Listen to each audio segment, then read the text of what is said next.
White Lines. Yeah. They actually did this.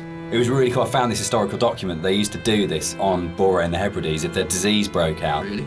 they'd actually chip out and expose the chalk. So if you're on a boat and you were coming to the island, you know not to land because it was infectious, which is the coolest, most amazing. It's one of those things where you go, it's almost impossible as a writer to come up with something as cool as that. It just has to be something that was actually done. And it's so sad as well. And I love this bit and the fact that we can do it because it feels really real because it references a real thing. And I don't know, there's something really special about that. But it was always one of those bits in the game that I thought, we've got to be able to represent this somehow. We have to be able to get these things in here. Yeah, I mean, that's really interesting. I actually didn't know that was actually based historically in real life. But that's really cool. Because, I mean, my thing about the White Lines is that it was this completely surreal thing, but also it was kind of, it just added to the landscape. It's like, whoa, what the hell is that? And putting that into the game was kind of challenging because to me it just seemed like, oh, it's going to be really hard to pull off in a way that's kind of realistic. But then when you look at the kind of art style of the game, it's not really a realistic thing. Like everything is half imagined. So in that way it kind of really fit into the landscape, and it kind of creates this amazing sort of landmark that you see in the environment. And I just found it really interesting to hear about that. Yeah. I think it's one of those things where it's not a realistic place. And I mean, no game is a realistic place anyway, but one of those things where understanding that you're making something which isn't real and you have that kind of capacity to explore it artistically. And we'll come back and talk about sort of like it not being realistic, I think, in a little while. But that's really, really important because then you can say it's about what these things kind of represent or how they make you feel as a player, not about going, is this accurate? And I get really inspired by sort of doing a lot of research into kind of history and things like that with all of our games. Because you can just find those things that just kind of like speak to you. But it's amazing you can find that in like an 18th century book and go, that really speaks to me now, that has meaning now, and that's fascinating, I think.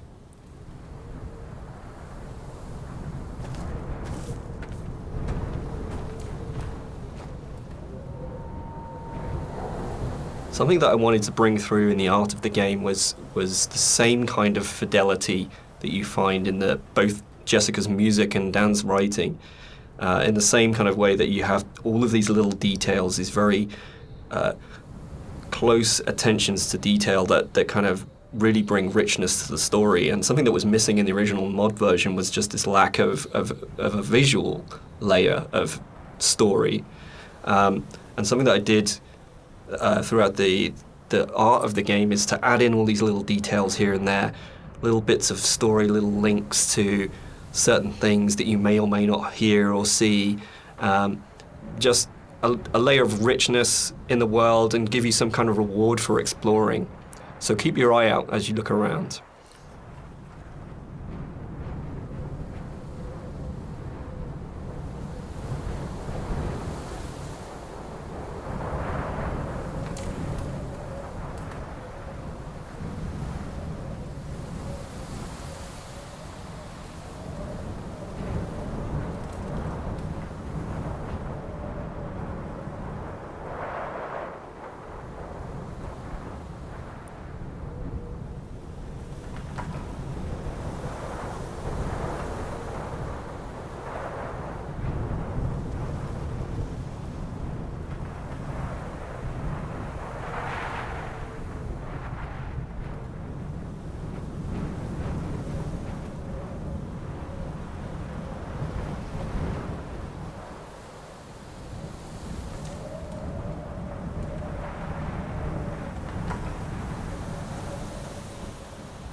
There's a scene in Donnie Darko where Drew Barrymore's playing his English teacher, and she talks about Celador as being the most beautiful word in the English language, and about it's the sound of the words together. And Dear Esther actually comes from the introduction to From a Faith No More song, the Crab song on the first album, Introduce Yourself. And there's a point where, I think it's Chuck at that point as the vocalist before Mike Patton, just says, Dear Esther. And it really lodged with me because the sound Dear Esther, it just has a really amazing sound to it.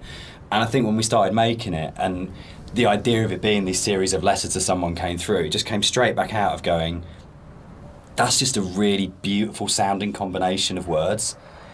And I think that really sums up the whole approach to the writing in Dear Esther of what's the most beautiful combination of words and images we can put together, and to do it that way rather than writing a traditional plot as such. So yeah, Dear Esther, Faith No More and Doom, that's where it comes from.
I think the central question to the entire experience, for most people that have played it or are talking about it, is this idea of, is the island real? Is what's going on a literal event of a man walking across a Scottish island, or is it a dream that he's had? Does the island even exist? And one of the things that we try to do with the writing is to constantly lull the player into a position where they got an understanding, they made a decision about what they thought was going on, and then to undercut it. So you never actually were able to settle on any one interpretation. And that was the challenge I set myself when I wrote the original mod, was can we put a story in a game that not only lends itself to multiple interpretations, but there is no stable interpretation. Every single interpretation you have will always have questions, and you'll never be able to fully trust what you think you understand about the game. So it's challenging, I think, for that result. It becomes quite a challenging kind of game story because of that, because you don't ever get that situation to go, I understand it now, I can walk away from this thing and it's all closed off and it's tidy. It was a very deliberate attempt to say, no matter where you think you are with this story, you're always questioning whether or not that's right.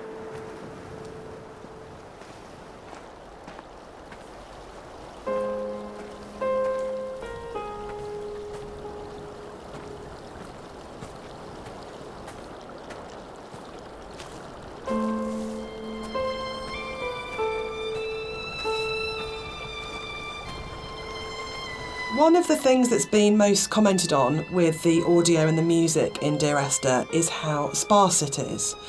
And that was a really deliberate tactic. I wanted to leave room for the player to think and to dream and to wonder and to put their own interpretation into what was happening.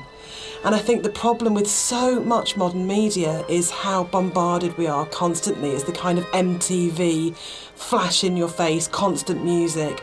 And Dan and I watch a lot of drama together, and that really is constant Endless, music. which is constantly telling you what you should feel, like really clearly, and it's like being kind of beaten up by the music sometimes. And when you read a lot of reviews of Dear Esther, a lot of people say they had this time to think and to interpret, and that was one of their favourite things, that they placed themselves so directly into the game and it's their experience. And I think that's actually the greatest success of the game on all points, from the story to Rob's art to the music, is we all left space for the player to dream.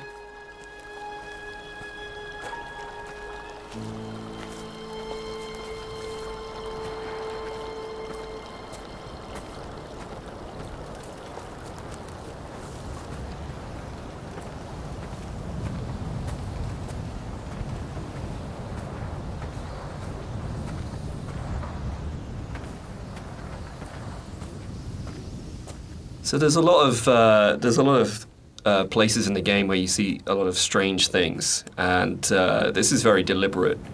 One of the things we wanted to do is just kind of like not spoon feed the player every little piece of story. We kind of just, some things are literally just in there to just kind of let you think and let you decide on whatever you want to bring to the story yourself.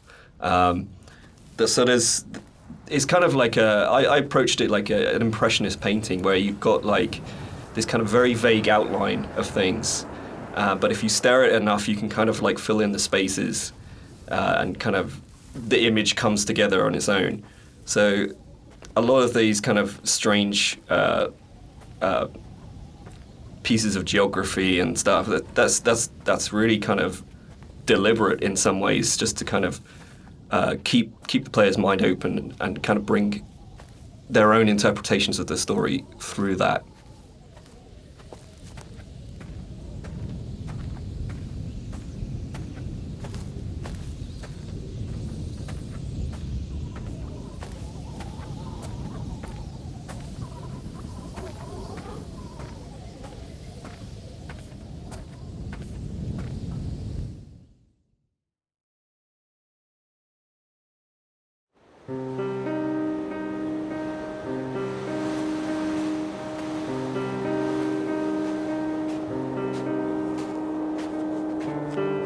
When I was originally thinking about how to write the music for the game, I suddenly realised that you don't see anybody in the game, and the most important character as such is the island itself. So one of the things that I did with the music was to write the island as if she or he were a character in its own right. And that's really important, I think, that you're going through this space and actually it's completely devoid of people, but the music in a way populates the island, and that the voice of the island speaks to you through the music. Which is interesting, because I think that's really come on in terms of later games we've done, that sowed the seeds for the way in which we approach music in Rapture, where it was very specifically the voice of characters. And Machine for Pigs as well, where the music was about being Lily's voice in the game, Lily's representation in the game. So it's interesting how, looking back on Esther, a lot of those kind of ideas were tried out here that then came on to take other forms in stuff we've done since.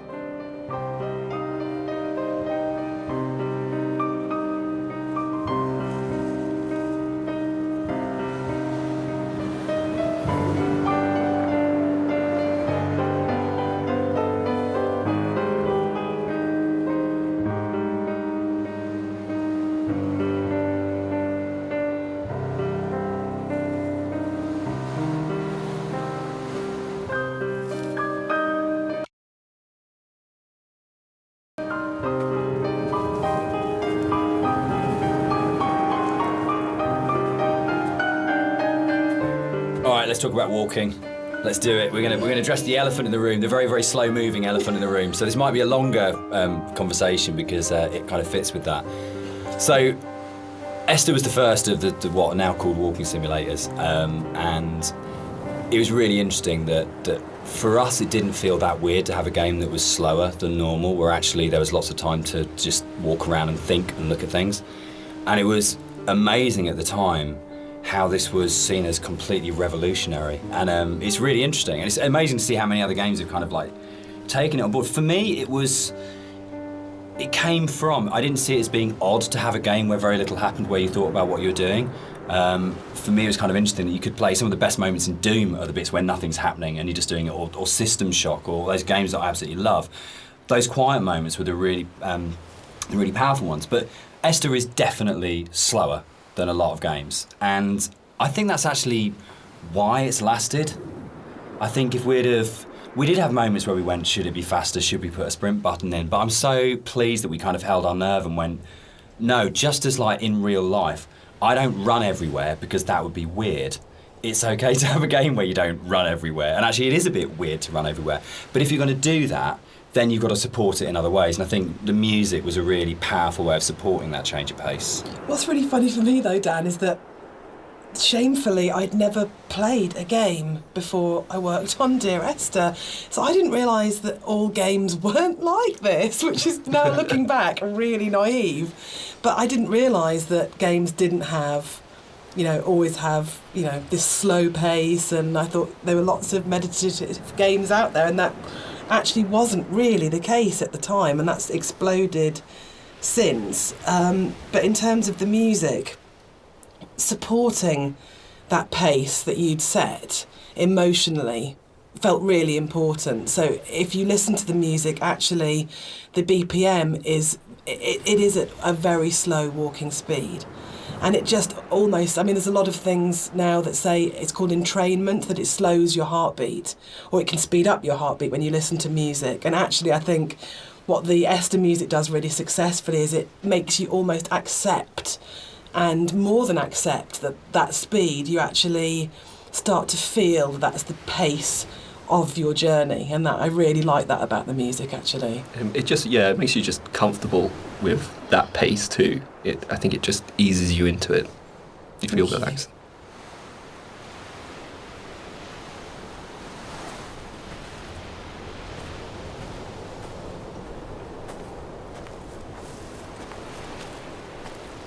The radio mast in Dear Esther was obviously there as a really important kind of design feature, as well as its place within the story. And that, I think, came from, it was really interesting, it being a Half-Life mod to begin with, and the Citadel in Half-Life 2, that it tells you how far you are through the game. You're always looking up to the skyline, am I closer to the Citadel, can I see it? And it lets you know how near you are to the end of the game. And it was really important because Esther's so open in a way, and because there isn't this, you're not using kind of shootouts or kind of gating it with combat encounters to kind of constantly keep you moving, that it was really, really important that you always had that focal point of going, I know exactly from the beginning of the game, virtually right from the start, you know where you're going, you know where the game's going to end up, and you know that sooner or later you're going to be either at the base of that thing or climbing that thing, and it's always there, that red light. And I think particularly with the colour palette of the game, the fact that you've got this very, very, very clear red light that's unlike any of the other colours in the game immediately tells you as a player, this is what the shape of this thing is going to be, this is where I'm going, this gives me a purpose, even if the sort of moment by moment is a bit more abstract. Yeah, and navigationally as well, it helps you, it draws you in the right direction as you play the game. You can never get lost if you just follow that one landmark.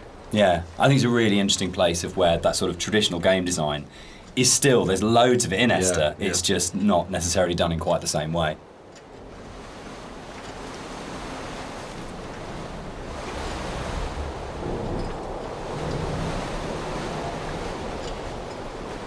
So something you'll notice as you look around the environment is, from a distance you see the landscape. It's kind of a beautiful place in some ways, but something I wanted to bring to the game was that there's this second layer beneath the surface. Whereas if you look at things closely, you see that the actual island itself is very polluted. It's kind of very rotten. Everywhere you look, every rock, every grass surface, it has this layer of filth on it, and it's kind of been put in there just to kind of emphasize further that this island's a really unpleasant place to live. It's like if you scratch the surface, you see like just how corrupt this island is.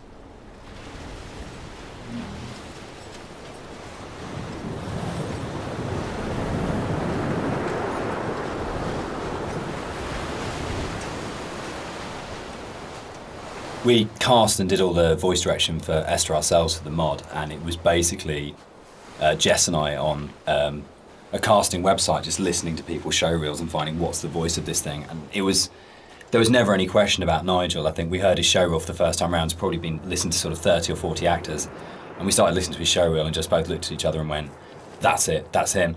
And it was amazing when Nigel came in. We had, I think, a day and a half to do the whole thing. And he just did that amazing thing that really, really great actors did. If he just walked in, got in front of the microphone, and more or less did the entire thing in one take. And we did hardly any retakes on anything. It just felt like his instinct for the character in the game was so strong that he just, without virtually any direction, just came in and just got it. And one of the hardest things with the voiceover that we did was when we went from the mod, which had 3 potential narrative units per cue, to 4 potential narrative units per cue. was not only finding new bits of writing that kind of complemented and played off what was there in the original mod, but for Nigel to come back in, nearly 5 years later, and to just re-find that voice in exactly the same way and deliver it in a way that fitted in and complemented it was a real testament to his ability as an actor, I think. That apart from we had spent quite a lot of time trying to make the sound actually sound the same in terms of mic placement and things like that, but in terms of the actual delivery of those new monologues, you wouldn't know that was both written and acted sort of 4.5 years after the original thing was done. So the one person who's not in the room sort of today but deserves a huge amount of credit for how the game kind of eventually was delivered, but also I think in terms of how the game has lasted, a huge amount of respect needs to go to Nigel Carrington for his work on it.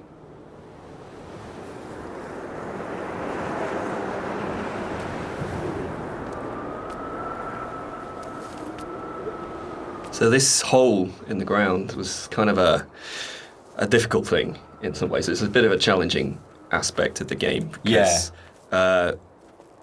in some ways, it kind of like, I think for me, we wanted to have this kind of this pit here, and I wanted the player to be able to actually go as close as possible and like look over the edge and you know, kind of have this feeling of dread and stuff. But the other issue that we faced was like, what happens if the player just jumps into the hole?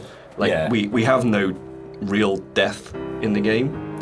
And from a design point of view, Dan, I mean, I don't know what you it was really hard because you know, it was a game where we couldn't let the player die. We didn't want to have respawns, but we had to handle the fact that there would be both accidents where the player would fall off a cliff or something, but also the deliberate urge as a player. You know, the first thing you're going to do is go, great, there's an ocean, how far out can I go? Or there's a cliff that's really high, can I jump off it? And how do you have death in a game where you can't have the player die? Because if the player starts breaking up the experience by dying and reloading, then you're in you start breaking the experience a lot. So yeah, I mean, we didn't want to also have like artificial boundaries, you know, where it's like an invisible wall. Like if you take a look through the game, you'll never see a place where you think you can get to, but you can't. There's always some kind of actual natural boundary or man-made boundary.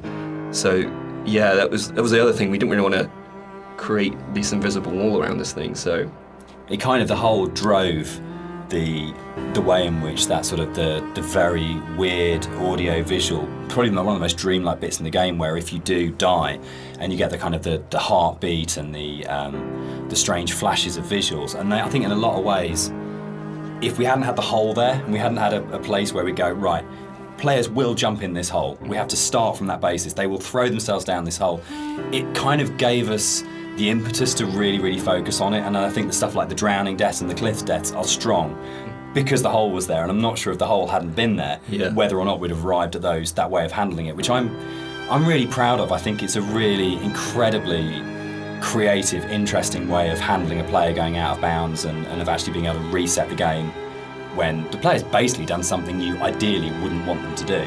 Yeah, I kind of think it fits well with the theme of the game as well, because you don't really know what's just happened. Yeah, it's not like you hear a death sound and then you kind of respawn. It's this kind of like very soft, very ambiguous change. You know? There was a point in the original mod where if you died, it would do the whole Half-Life major fracture detected. It always brought a really good tone to the game. Yeah.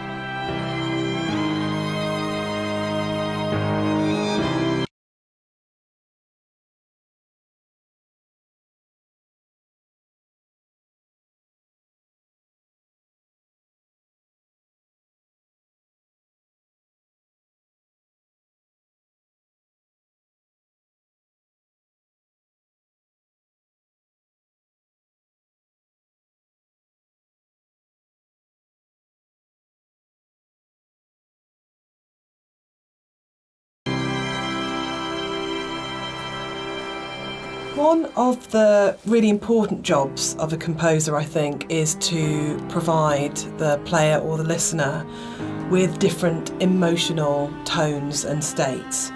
And up until this point in the game, the music has been very sparse, very intimate, and very isolating in a way. But the island is also a beautiful and magnificent place, and what I wanted to do at this point for the first time in the game is to create something that was really epic. So we go from that shift in scale where it's very intimate and small to suddenly realising that this is an extraordinary and magical place to be, as well as a difficult and quite sad and melancholic place to be. So the string players were instructed at this point to play with much more vibrato. Up until this point they've played in a very sort of Scottish style actually, no vibrato, very plain playing. But this was a really beautiful cue to write actually, because that has that scale. You suddenly realise that the island is really big, and you have this beautiful vista, and the music then shifts so the player can actually just for a moment, I think, enjoy being where they are. Yeah, I think that's it. Can I? Yeah, I was going to say, this is actually one of my favourite parts of the game. It's just where everything, all the elements kind of come together perfectly. You've got the music, which is just epic, as Jess has said. You've got the landscape, which is kind of like this big open space. You've got all the little bits and pieces that I put into the detail of the environment, like the movement. There's leaves blowing around. There's the clouds in the sky. There's the mist rising off of the grass, and then you've got Dan's voiceover coming in there, and I think it's just like all of these elements coming together and just in perfect synergy, and just kind of, it really brings chills up your spine.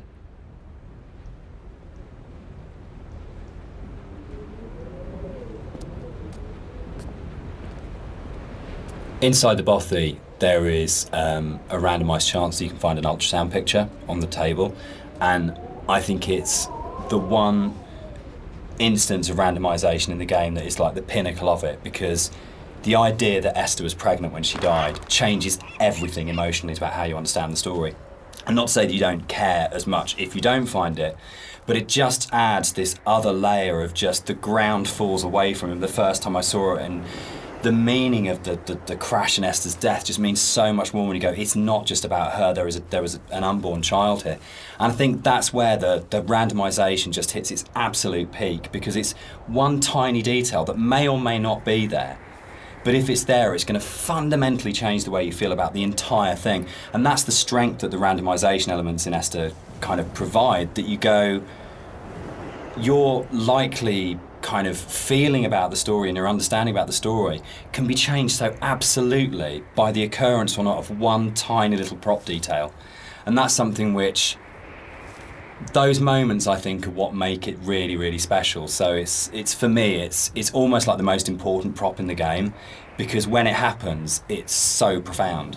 Yeah, and it's again, it's just something that makes each playthrough more personal, I think. This is what I love reading about, people finding these things and going, holy shit, I've just found this one thing that's going to change it. That's changed my interpretation completely. Yeah, absolutely.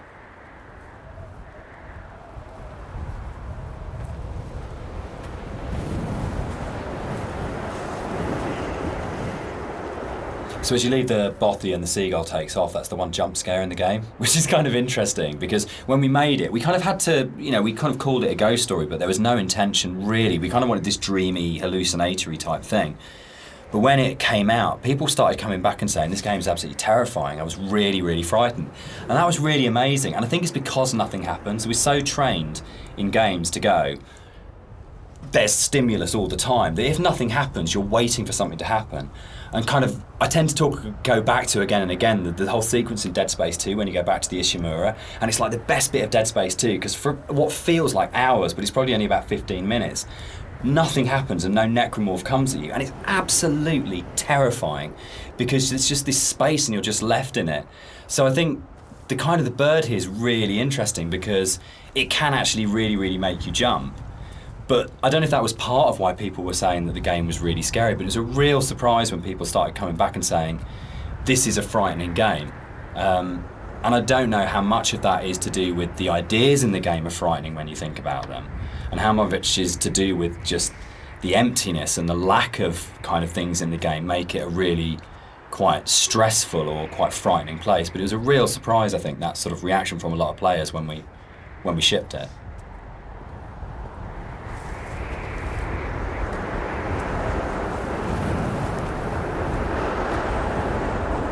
So one of the things that influenced the visuals quite a lot was the tech limitations at the time, and also the kind of themes of the game. Like tech-wise, we were never ever gonna kind of achieve photorealism, and I think that was a good thing. I mean, really, it made us sort of stretch out into other areas, and for me as an artist, it kind of made me think a little bit more creatively. I did a few tests at the beginning, and when I realized this wasn't possible, I kind of went back and I kind of did some research on different styles, and one of the ones that really struck me was this kind of impressionistic painterly style, where it's kind of like there's just enough shape and color there for you to form an image, but a lot of it is just your imagination. It's kind of like the believability of the environment is in your mind. So this is something that I really wanted to bring over into the game, and you'll see a lot of landscapes that kind of look very surreal, very kind of unreal, and that's mainly due to this impressionistic style.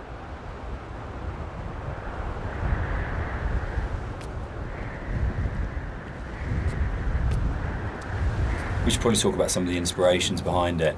I'm on a strict you don't talk about Stalker kind of thing going on here. But when Rob and I started talking, I think one of the first things that we kind of discovered was how much we're both obsessed with Stalker. Yeah. And I think that was one of the major things behind it in terms of when people talk about game inspirations. I mean, for me, there's a lot of FPS stuff in there, Doom, System Shock, but I think Stalker probably more than anything else. And Roadside Picnic, the Strugatsky novel that Stalker's based on, of the idea of this incredible space that you didn't understand, that's simultaneously beautiful and threatening. And I think sort of Tarkovsky's kind of films kind of play into that as well, particularly his version of Stalker, that you want to have this place that you feel rather than think about.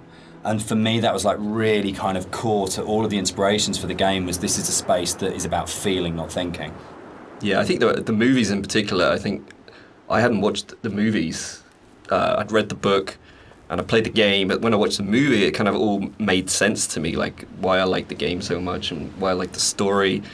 It's just like every shot is like a painting. It's like every shot has its story to tell.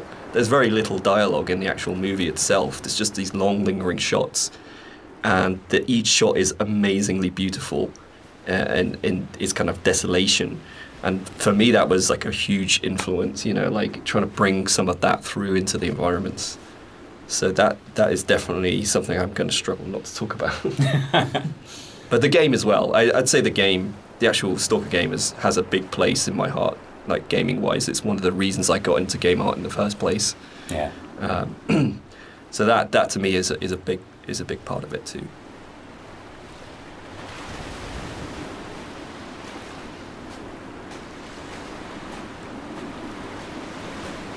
One of the more interesting and challenging things to do in the visual side of things is to kind of create an emotional connection with the player. With the music, it's very strong, and the dialogue can kind of help you to feel what the character's feeling, but to kind of really create an atmosphere and to create emotion, it's very difficult. So I designed a few things very subtly within the environment to kind of plant imagery into your mind and kind of make you feel certain things. With this shipwreck on the beach, you can kind of, like, if you look at it from certain angles, you get this real, like it's like a cross sticking up. It's this kind of semi-religious imagery, but it really kind of, it's not obvious, it's not in your face, it's just kind of like something that makes you feel like something you know. And so like there's a lot of deliberate attempts in the game to recreate that feeling, and it's kind of hard to point out in many other places, but it's done in a way where every single rock, every single plant, every single cliff face has been deliberately placed and designed in a way to try and make you feel something in the game.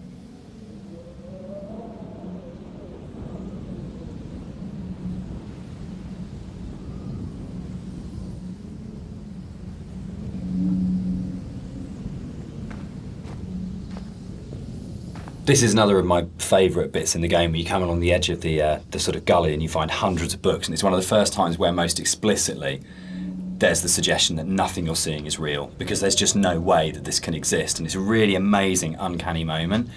But it works, I think, for me, because you just go, I don't understand it, but it's lodged somewhere in my head and I can't get rid of it and I can't unsee this.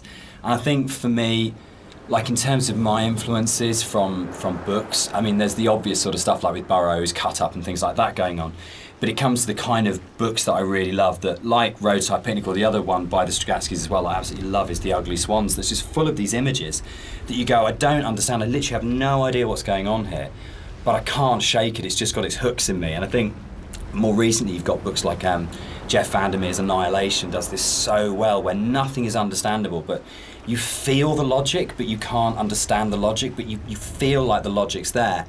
And that, I think, is a really powerful thing that games are so good at doing, of creating these things. And I think where a lot of game writing for me becomes kind of the wheels fall off it, is that they have these amazing ideas and then suddenly there's this huge rush of going, right, we've developed this mythos and we've shown you all the tips of the iceberg, which are really interesting, but now we're just going to show you the whole iceberg.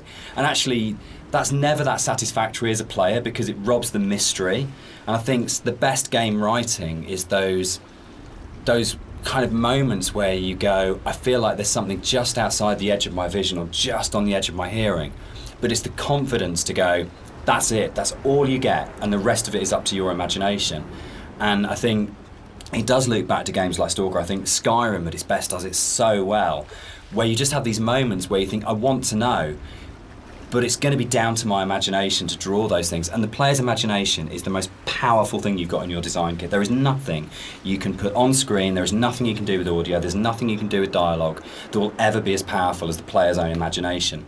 So if you oversell the idea and oversell the image, what you're actually doing is you're kind of not only robbing the player of the opportunity to invest in the game, but you're also fundamentally opting for a weaker tool than what the player can bring to the experience themselves.